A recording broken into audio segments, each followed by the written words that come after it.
चलो आज हम क्लास 11th मैथ्स में सेट है ना, जिसको हम लोग हिंदी में समुच्चय बोलते हैं, इसके बारे में पढ़ेंगे। ठीक है। इस सेट का जो शुरुआत में जो स्टडी किए थे वो जर्मन के साइंटिस्ट जॉर्ज केंटर ने किया था। और ये मैथ्स के हर डिपार्टमेंट में, इन्वर्स ट्रिग्नोमेट्री हो गया, कैलकुलस में हो गया, इंटीग्रेशन, बहुत सारे डिपार्टमेंट में इस मैथ्स का हम लोग यूज़ करते हैं। क्लास 10th के तुलना में ये जो चैप्टर आपके लिए बहुत ही एक नया चैप्टर होगा, क्योंकि क्लास 10th में हम लोग बहुत सिंपल थ्योरियाँ पढ़ के आती हैं, मैथ्स पढ़ के आते हैं, जिसमें पॉलिनोमियल हो गया, linear equation in two variable हो गया, क्वाड्रेटिक इक्वेशन हो गया, जियोमेट्री हो गया, ट्रिग्नोमेट्री हो गया, बैंकिंग हो गया, सिमिलर ट्रायंगल हुआ, डाटा हैंडलिंग हुआ, है ना। ये सब हम जो है बहुत ही सिंपल फिनोमिना पढ़ के आते हैं। बट आपके क्लास 11 का जो फर्स्ट चैप्टर रहेगा वो सेट समुच्चय, ये भी बहुत ही अद्भुत चीज़ है ना। इसको भी बहुत आसानी से समझा जा सकता है।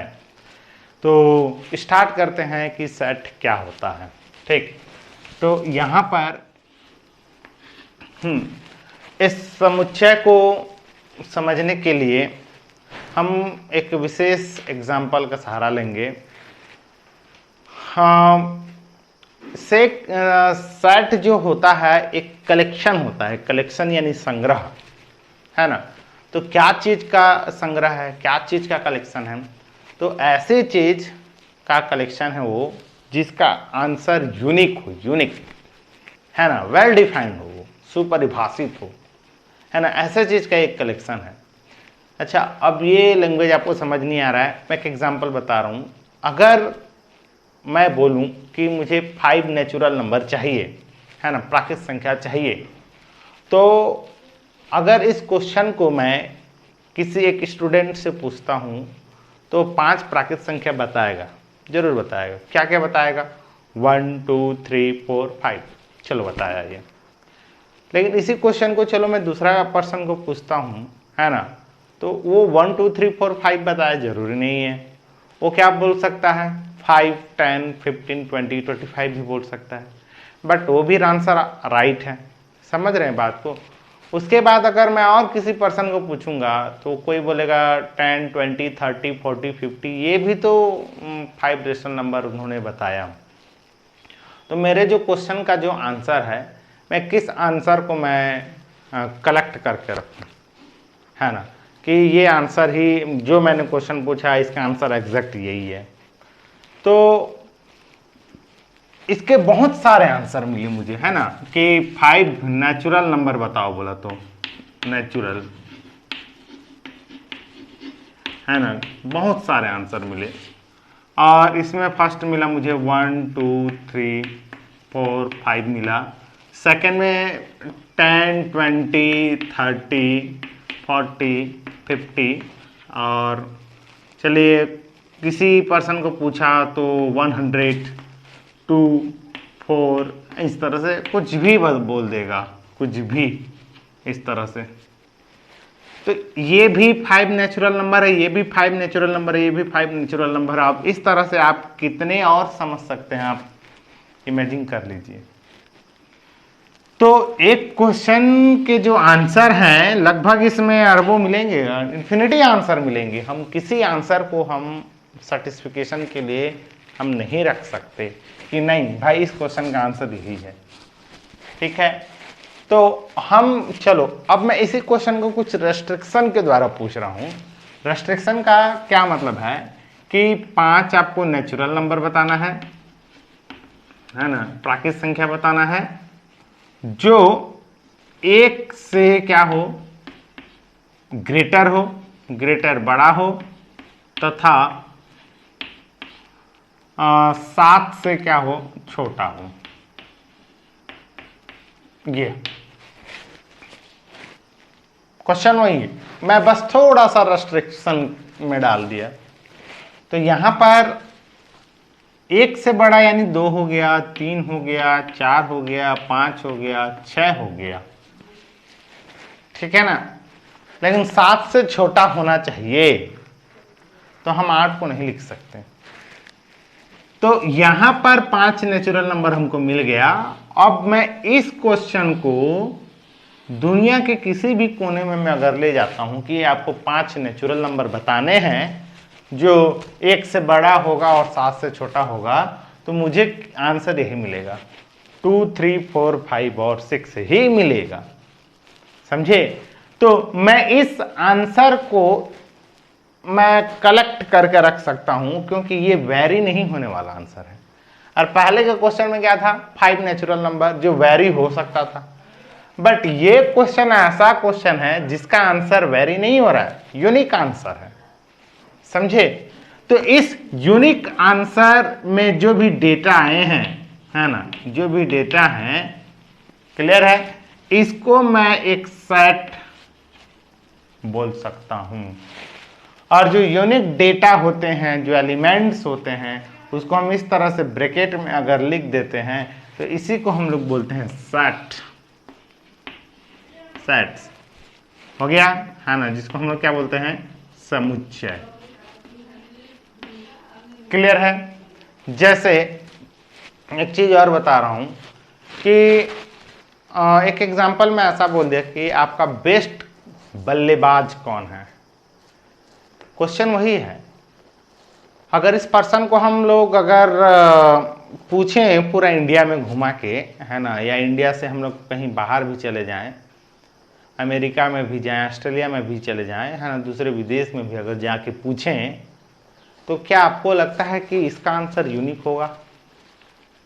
नहीं होगा, क्योंकि ये क्वेश्चन ही ऐसा है कि ये पर्सन के ऊपर डिपेंड करना स्टार्ट कर देगा, है ना।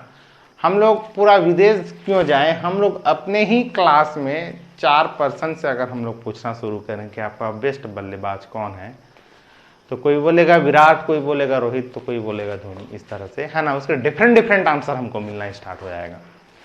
तो वो जो आंसर, वो जो क्वेश्चन है, वो आंसर जो है यूनिक नहीं है। क्लियर? चलो, हमारे भारत देश में कितने स्टेट हैं, अगर राज्य हैं, हम ऐसा कुछ क्वेश्चन पूछते हैं तो इसका आंसर यूनिक मिलेगा।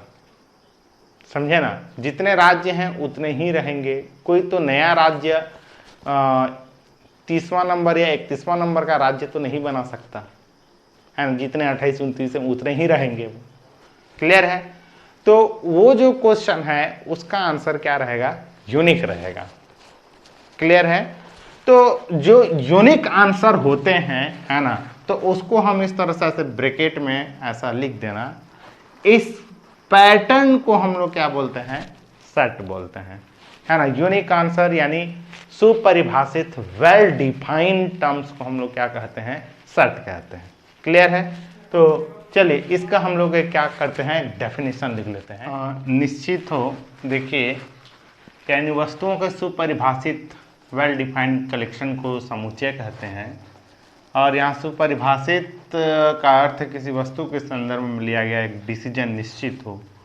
देखिए, मैं इस तरह से इसको लैंग्वेज में एक ऑब्जेक्ट से भी इसको रिलेट क्यों कर रहा हूँ, क्योंकि इसमें केवल मैथ्स ही काम नहीं आता है, इसमें कुछ लैंग्वेज भी काम आते हैं।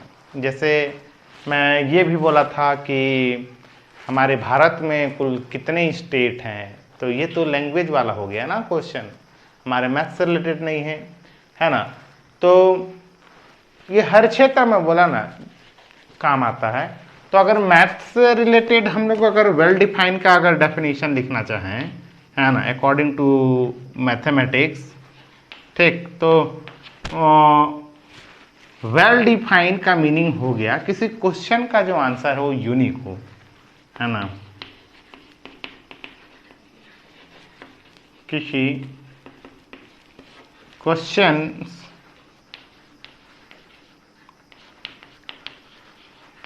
का आंसर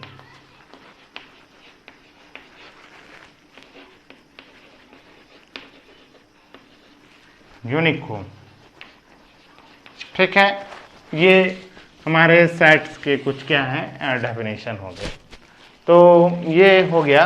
अब चलिए नोटेशन ऑफ सेट देखते हैं। नोटेशन कि इसको कैसे हम लोग नोटेट करें, संकेत करें।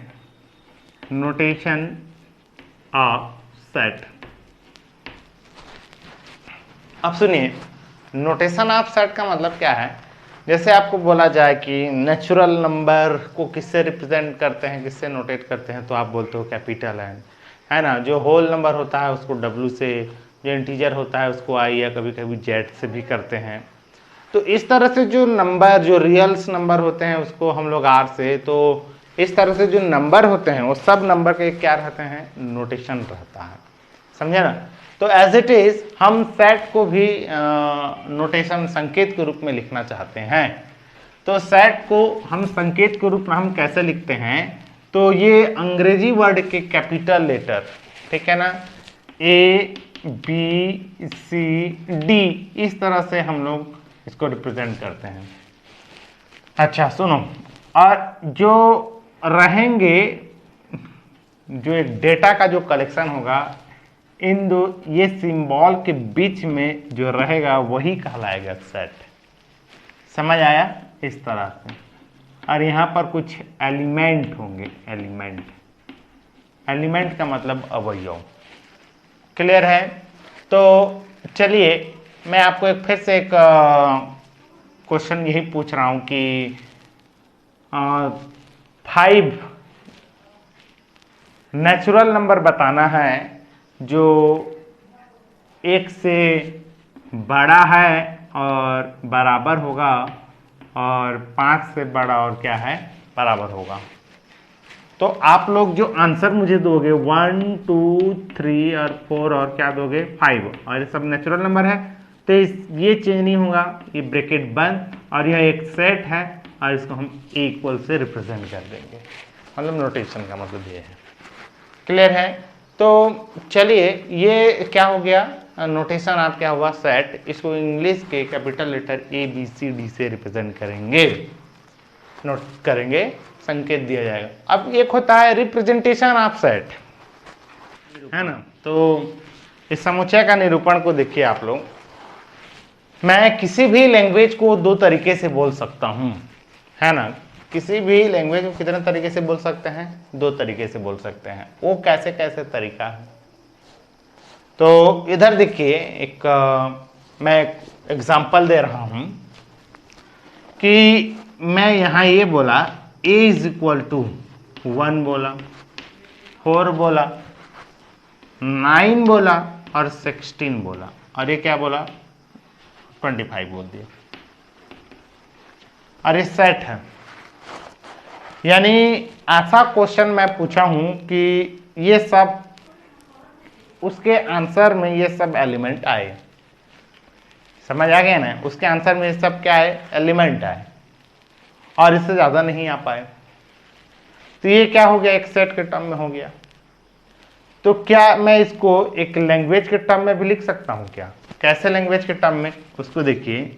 If A is equal to, यहां पर अभी बहुत सारे सिंबल्स का यूज करूंगा और सारे सिंबल का भी डिस्कशन करेंगे।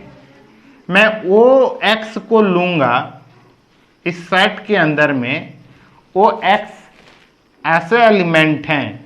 आप बोलोगे कि एक्स क्या है, तो एक्स ये है सच दैट का सिंबल, सच दैट।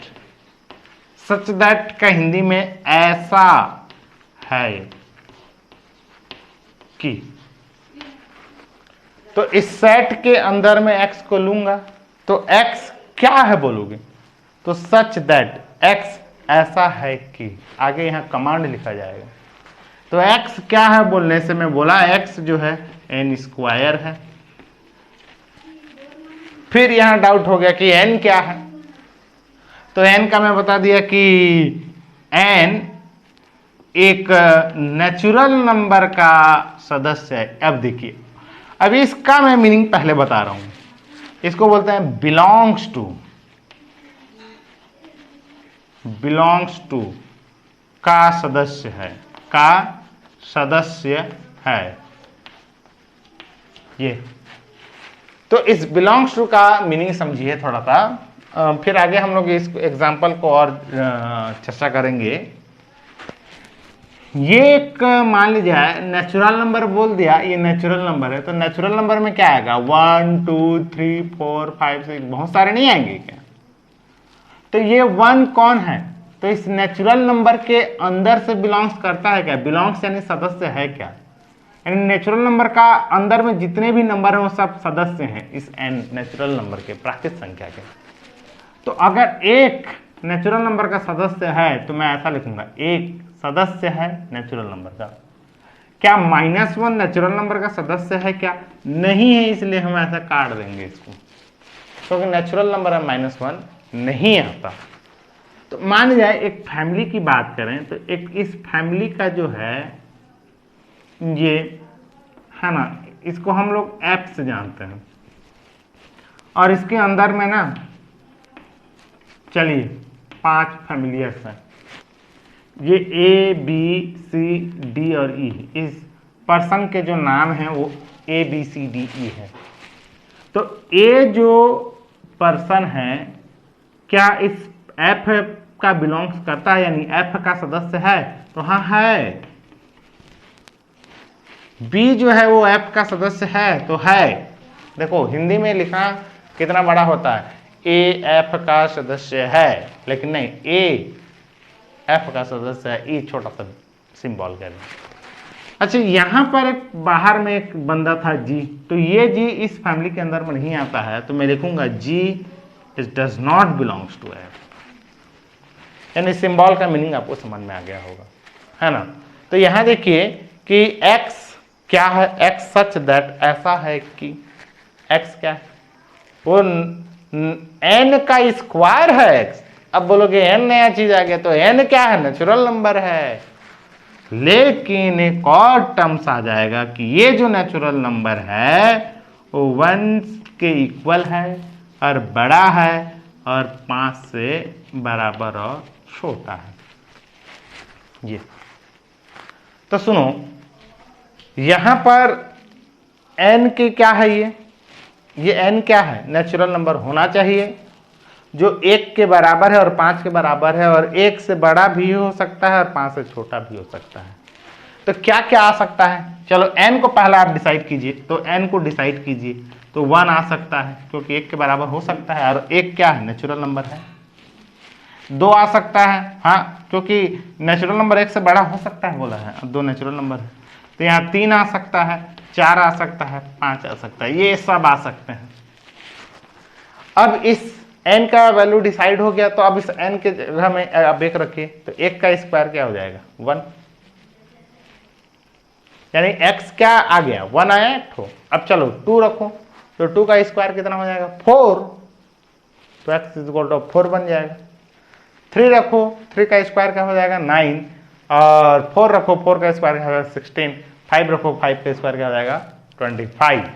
कहने का मतलब ये जो मैं जो लाइन लिखा हूं, ये जो लाइन लिखा हूं, और ये जो पहले से मैं नंबर को डायरेक्ट लिख दिया था, ये दोनों का मतलब एक ही है।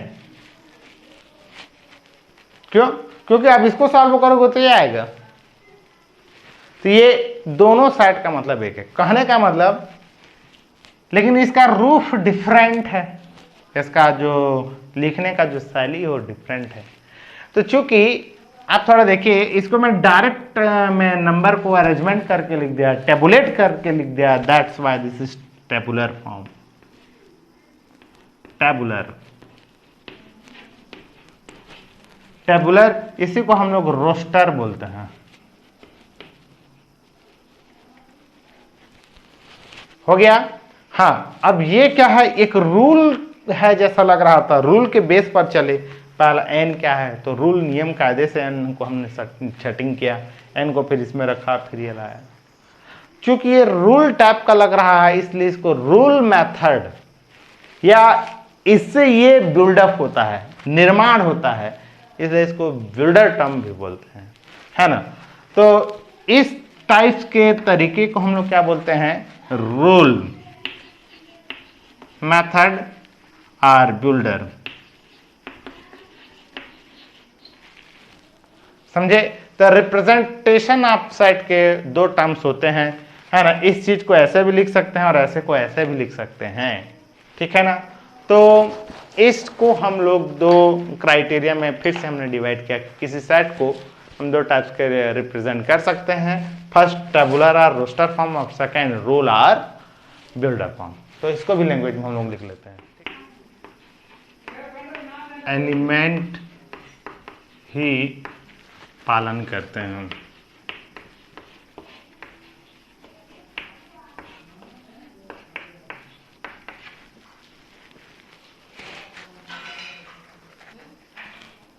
हो गया।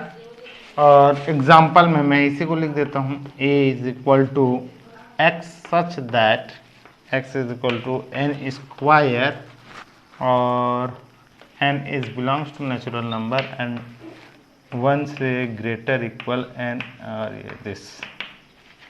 ओके, तो देखिए ये हमारे बिल्डर टर्म और क्या है रोस्टर टर्म का डेफिनेशन हो गया। रोस्टर में क्या बोला है कि सारणीबद्ध। अच्छा सुनो, यहाँ पर एक एलिमेंट वर्ड आ रहा है, एलिमेंट। ये एलिमेंट क्या है तो इधर देखिए, मैं यहाँ पर बता रहा हूँ बीच में, ये जैसे 1 4 9 है और 16 है और ये क्या है 25 है। तो ये 1 क्या है, एलिमेंट है। एलिमेंट यानी अवयव, अवयव, अवयव या एलिमेंट। तो किसका अवयव है, तो ए का, समझे। तो 4 भी क्या है, एक एलिमेंट है। किसका एलिमेंट, ए का एलिमेंट। 9 क्या है, एलिमेंट है किसका, तो अंदर में जो नंबर्स होते हैं वो, या नंबर्स भी अगर नहीं होंगे तो जैसे मैं अंग्रेजी के स्वर वॉवेल्स को लिखिए बोलूंगा तो ए ई आई ओ यू 5 ही होंगे, है ना। तो यहाँ पर जो ए है, ई है, आई है, ओ है, यू है, वो सब क्या है, एलिमेंट्स।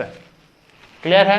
तो यहाँ पर सारे देखिए सारणीबद्ध में सभी एलिमेंटों को सूचीबद्ध किया जाता है, एक टेबल बनाकर देखिए सभी एलिमेंटों को, है ना।